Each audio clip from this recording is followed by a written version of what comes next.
I was saying that the county could charge their residents.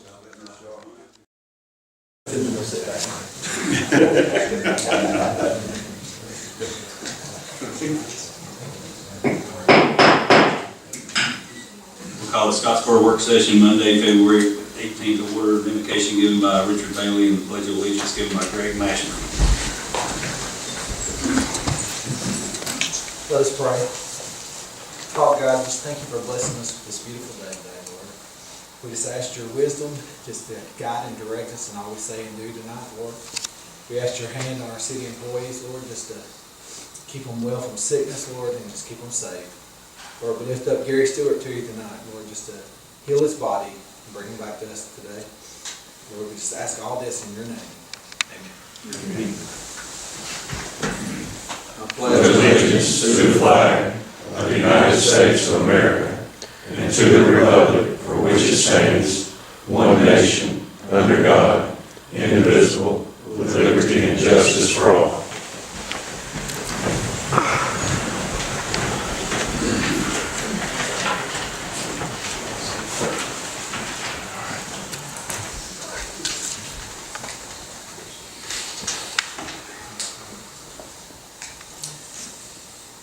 First item is to discuss the project for County Park Road, Highway 72 intersection, Volker Engineering, Clark.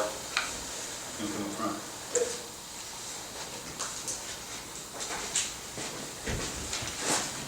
Good evening. Good evening.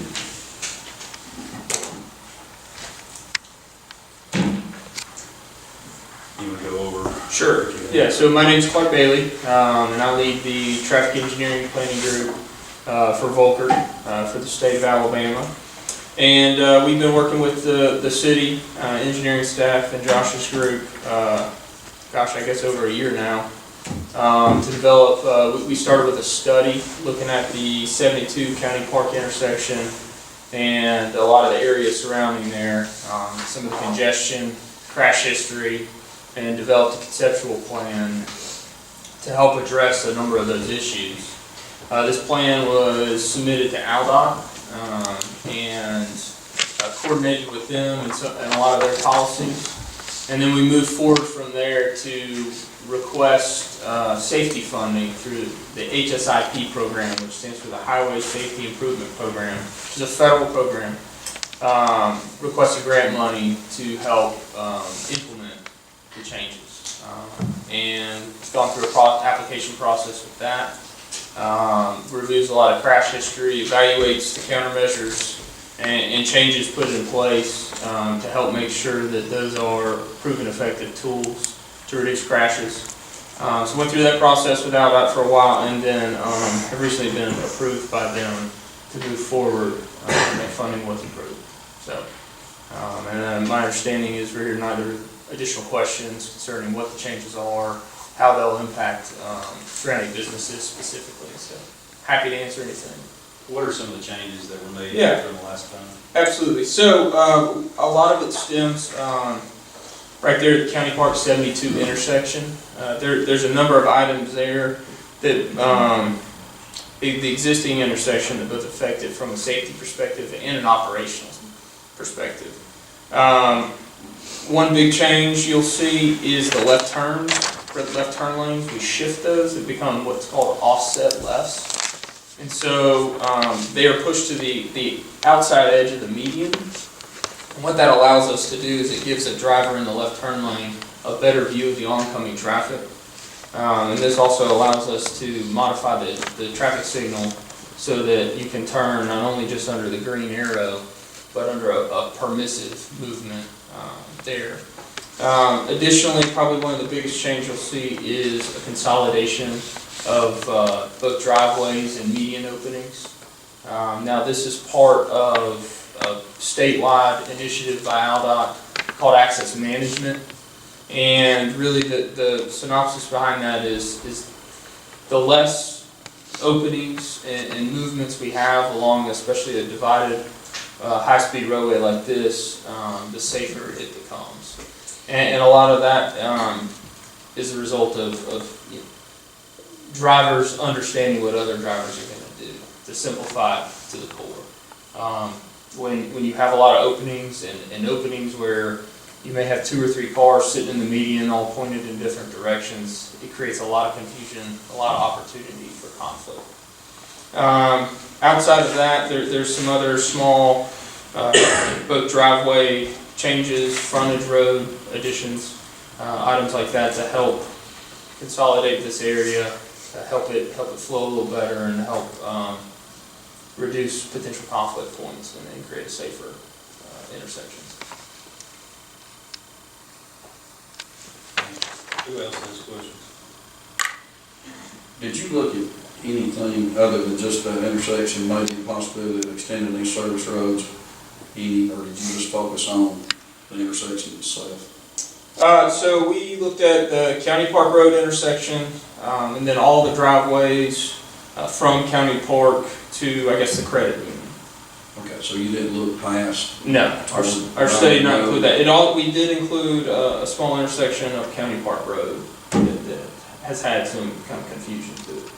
But our study did not include anything outside of that.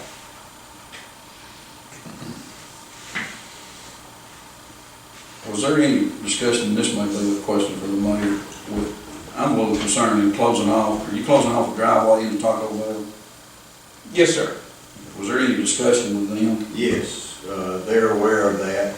They came to our meeting that we had, and they were very supportive of this plan.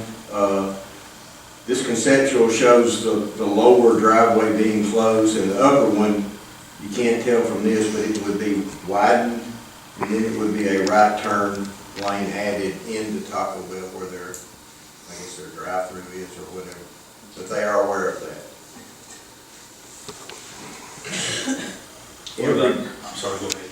I was just gonna say, every business that's impacted by this was at that meeting, and we've had discussions with them, and they've had copies of this. What about McDonald's? And then we went, actually, last week, myself, Josh, and Mr. Ashburn went to Gunnersville, met with Mr. Dutton and Ms. Dutton, owner of McDonald's, sat down, talked about this plan. They've seen this. We emailed them the traffic studies again for them to look at. They're going through this with their McDonald's in Albertville. And he's concerned, and rightfully so. Of course, in a perfect world, he would like to see the service road extended to his driveway, but then that creates additional confusion, and he acknowledged that. He acknowledged that he used the shopping center parking lot personally and to come and go. And his greatest concern was, and we talked to Clark since then, expressing his concerns was the westbound traffic when they leave his place going towards Gunnersville. He said, I need that traffic light for the people that go up to the upper end that need to turn left and go to towards Huntsville. He said, I feel like that's a safety issue, that, you know, there needs to be something done for the westbound traffic for those that have come in and made the, what's that U-turn? Y'all got the U-turn that you're making the traffic, what's it called? You've got There's a number of terms, indirect left or. yeah, but anyway, he said, you know, those people that are traveling west that turn in, yeah, U-turn.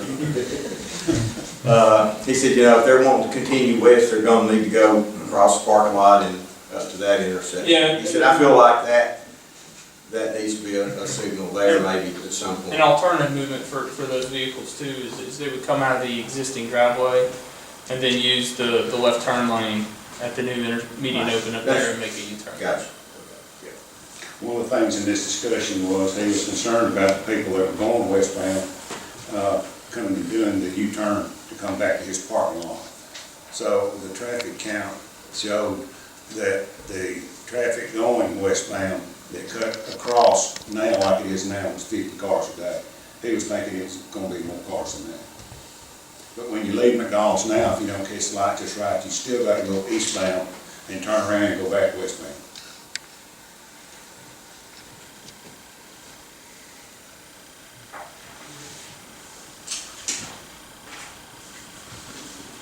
As far as, which I got some statistics on it, Chief Dog got them to us. There were quite a few crashes at that intersection, but the majority of those rear end crashes. It varies, I mean, Yeah, I mean, and that's very, very typical. Well, a lot of folks on cell phones nowadays. Oh, sure. Oh, sure. Yeah, there's every time you look at a pile of crash statistics, the highest one you're typically going to see, especially at Signal's intersection, are rear end crashes. And so at this one, in our study, we looked at 3 years of historic crash data, I believe. We kind of culled them and took ones that were not related to the area. Sometimes those are, maybe a medical emergency or something where it's not related to the roadway. So we had 129 related total crashes. 25 of those crashes involved injury. So it's about a 20% injury rate, which is higher than the state average. That's part of the reason that the state's willing to fund some countermeasures throughout here. And those numbers kind of canvass this whole study area. Now, is this something that the state's recommended, or is it just a leeway in the grant money? They support this. So we developed the concept. A lot of that was guided by their current access management guidelines. And so then they've looked through it and approved this plan, and thereby have funded based on this plan the money. I'm repeating myself on this again, but County Park and 72, the traffic that was backed up there by Taco Bell, on a day when there's a lot of traffic, I have seen it backed up all the way over the hill in front of Jiggly Wiggly, almost to Broad Street. And with that turn lane in this, that will alleviate a lot of that problem. It will. And then also, the thing that's kind of hard to tell is that we're kind of, the intersection becomes a little bigger. Today, your county park left turns cannot go at the same time because they would cross over each other and hit one another. So we end up with what's called a split phasing operation of the signal, where only one side of county park can go at a time. And it tends to be very inefficient most of the day. So by modifying this intersection geometry, we're able to create a situation not only where we have that left turn lane, but we're also able to operate those left simultaneously. We get a much more efficient intersection all around. And so what we'll see is those queues drop in all directions. And I guess one thing, and I'm as guilty as anybody, this is the conceptual, this is what they review, but, if we move forward with all of this, then, we have to go through the paperwork process. That's right. And hire y'all to actually do the construction documents. I mean, we hadn't even gotten to that point. No, yeah, there's a whole other Surveying and all step that. to this process before anybody turns a shovel out there. This is as far as the design is right here on this paper, which nobody's going to build anything from. So the next step would be to start a design phase, and that would process, because it's federal money, will go partially, it would be run through ALDOT through their review process.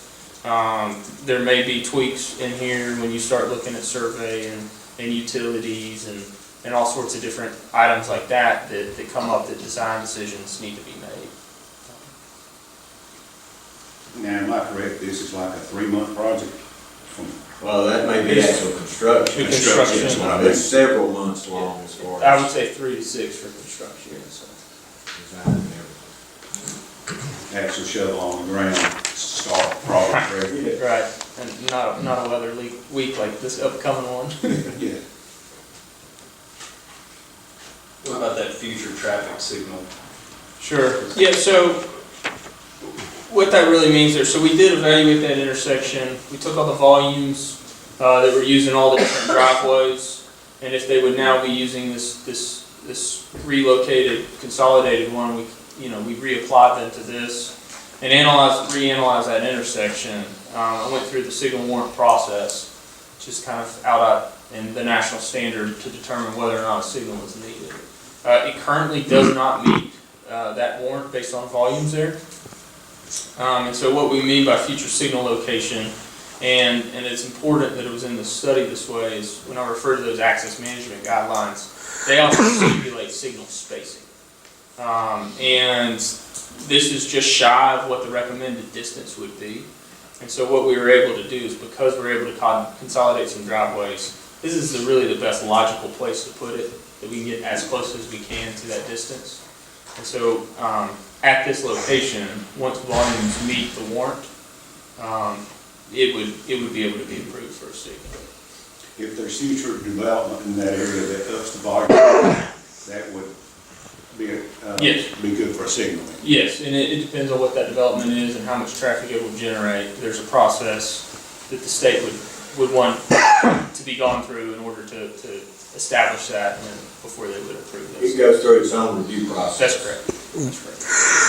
If it's necessary, you could move it on the city board that next. I'm sorry, what? But if it was deemed necessary, you could move it on to 35 interchange somewhere in that corridor, which I know you didn't look at that. Right. Possible. What's the cost of the traffic light? Typical signal, this location, you're looking at span wire and all the heads, are probably $200,000.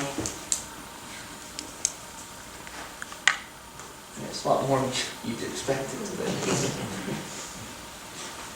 But that's not in this grant process. Right, now we're just talking about grant. There are modifications to the existing signal. I believe even a new pole, which is a lot of times a big part of cost. But none of that funding is for a new signal at the second location. Now, this part of this, we're looking at about a 1.1, Yes, sir. and then the city's looking at probably 106, 105. Yes, the 10%. 10%, yeah, that's right. I was about to say 20%. No. It's It's 10% 19. match on the HSIP funding, yes. We have 116.6, Yeah. I think is Okay, the cost. that sounds correct. But these are estimates, correct? The grant money has been identified for that amount. There may be leeway for that to expand if the project, unit prices go up, things like that. But typically, if the project cost increase, so would the match. I don't mind concerned with that traffic, as well all of us are, but I know I'd asked Josh, about that loop. Will that not affect that traffic, as far as that loop being out in that light right now? At that The intersection? existing detector, when we did our observations, I think we verified all the detection was working at that time. But if it's not working now, then you would have some issues. More so during the off-peak times. Because when it doesn't work, then it just defaults to maxing that time for that approach. So that would cause the traffic. That could cause you some issues. If there were to be overruns, would the state's part, would they go up on it, or is it cut in stone, this is how much it's gonna be? It's different by different projects, but typically they participate in that as well. Right. Depending on, I think if y'all just started adding stuff in, they're not gonna support it, but, things that are unseen before and if you hit rock and things like that, they typically Will support. participate in the increase? Yes.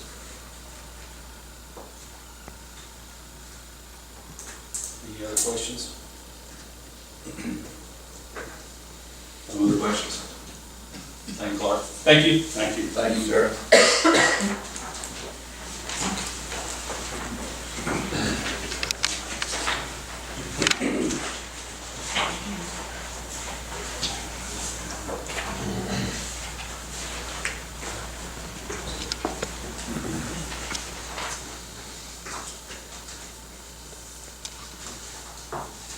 Good. Item number 2, discuss the Caston and Kitchen Tournament Grant Tourism application. Thank you guys for having us again. You probably get tired of seeing me at some point in time, probably. But it's good to be here. It's good to be here talking about obviously something that's so important to our family and so many people in this community. And Rob Copenhaver is here tonight as well, and I can't say enough great things about him, the support that he's given us through Casting and Catching and our family and families here, and most importantly, all the families that will be treated potentially or already have at Children's Hospital of Alabama. So it is personal. This is something that, it's like we say, it's a fraternity that you don't want to be part of when your child's diagnosed with congenital heart disease, but you're fortunate that you have Children's of Alabama, the Pediatric Congenital Heart Center. So Cassie and Ketchum started in 2016, and so we were sitting around 2015. Lee Bradford's son and Jessica's Tucker was in for a surgery, and we were in for a calf with Andrew, and so we're sitting there going, we've got to do something for this place, and to give back, and Lee said, man, why don't we do a fishing tournament? That's the best thing Lee Bradford's ever said, I think, but if you know Lee, if he's here now, he'd be laughing too. But anyway, so we started this, and it's just been absolutely amazing. I don't know what else to say. It has. So since 2016, we have raised and donated over $350,000 to the Pediatric Congenital Heart Center of Children's. And the most important thing that we say first and foremost is, through all the donations, through all the money, 100% of the money goes directly to the Pediatric Congenital Heart Center. It doesn't go to the whole hospital. It doesn't get pulled here and pulled there. When money is sent to Shelley McCarty, the Children's of Alabama, it immediately goes into that account. And so nobody makes money off of it, not a single penny. And this is our mission, this is our passion, because we have seen, obviously, through the works of the good Lord above, and most importantly, that's most important, but through the surgeons and everybody that's involved in the hospital, we have our children today. So the Simpsons, Jason and Lacey Simpson in Huntsville, their son Brody, you may catch him on WHT at any point in time. Our family, the Bradfords and the Strouds that actually live in Huntsville too. And one thing that we like to say, there are, and I can give you the statistics, I can send them to you, but every single county in the state of Alabama, all 67 counties, send thousands of children to Children's every year. And so they perform roughly 425 surgeries a year in this particular unit. And it's the largest, it's the only long-standing pediatric pediatric hospital in the state. It treats not only the children from our state, all 67 counties, but outside states as well as foreign countries as well. So this program has been taken off. And then so the money that is raised through Cassie and Ketchum goes directly to research. And so they have hired a full-time employee to work with research at the hospital about congenital heart disease, and it continues to fund that research and create platforms for children for many years to come. And one thing I always like to say is, you never know when it's going to be your child or your grandchild that's going to need the Pediatric Congenital Heart Center at Children's. We didn't expect it, but we're so blessed, we're so fortunate that we are able to do this, and we would love for the city to jump on board with us and continue to give us that support to continue to make this thing bigger and better. Any questions for Drew? I think we need to move forward with this worthy cause myself. Absolutely. Anything else? I just want to thank Drew and of course all sponsors, Robbie. They do a great job. We appreciate y'all working toward that goal. Appreciate what y'all do. Really do. You're expecting 2,000 people. Yes, sir. And that's probably the low number. We're trying to get some good weather. If we had good weather, man, that was involved with the tournament, we probably keep telling him that, and he just doesn't understand. I don't know. But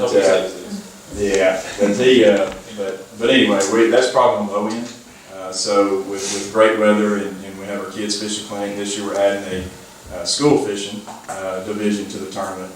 Then we expect that number to probably higher than 2,000. I would expect somewhere in the neighborhood of anywhere to 2,000 to 4,000 with great weather. So we're excited. We work on this 365 days a year.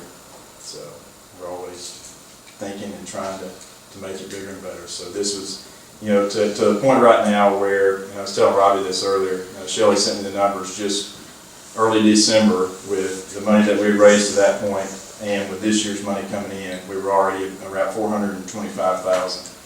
total. And so this year, it looks like we will hit $500,000 in 4 years. Been some amazing people. Anything else? Thank you guys. Thank you. Put that on next week's agenda.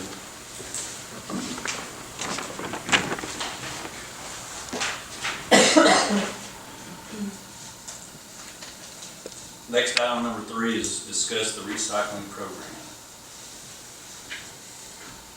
Who wants to go first? Well, last week, some of us went to Gunnersville to visit their recycling center. And, of course, they've been doing it about 25 years, and they've got it down to a pretty good science as far as how they do it. I think they've got like 17 employees dedicated to the recycling program, and over 100 trailers that they utilize around the city. About 300 merchants participate in the City of Gunnersville recycling program. As far as participation, it's extremely successful. You know, as with any recycling program, you try to minimize your waste to your landfill, and they have a source for their e-waste, the electronic items. They have a source for glass, then their metals and their paper products, and the heavier plastics. They have sources for that. They hand sort. They pick up curbside. They have drop-off points. They touch it twice.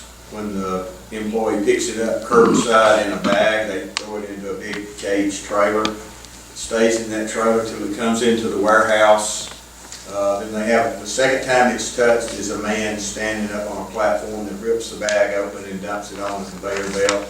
And then they've got about 10 employees that are hand sorting. One guy may be pulling glass, one guy aluminum cans, so on and so forth. And then what doesn't get pulled just rolls off into a container that goes to a landfill. You know, we hope to get something as effective and successful.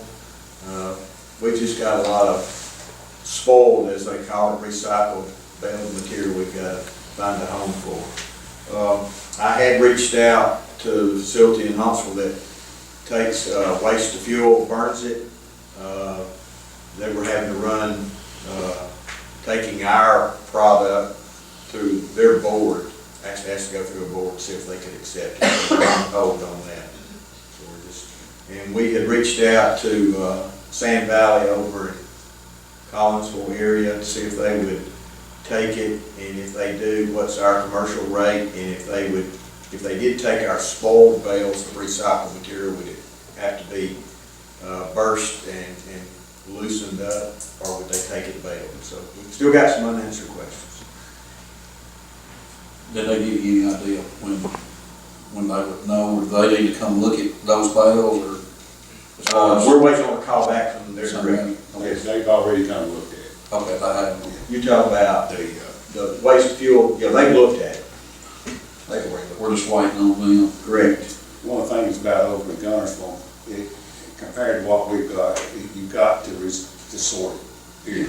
Everything's gonna be sorted, Pretty correct, much, yeah. as far as, but when they purchase everything, like you They said. they've got I guess a vendor that takes the e-waste. All they do is put it in the container, shrink wrap it. They sort it by computers or laptops or keyboards or TVs, 3 or 4 containers. They come pick it up. They don't charge them for it. They don't pay them for it. It's just, they just take it. The glass, they run it, it's the colored glass and the clear glass. It's sorted, it's crushed, it's picked up by a company from Atlanta. They do pay them for the glass dust, if you will. And then Rock 10, the division of them, takes some of them and cardboard.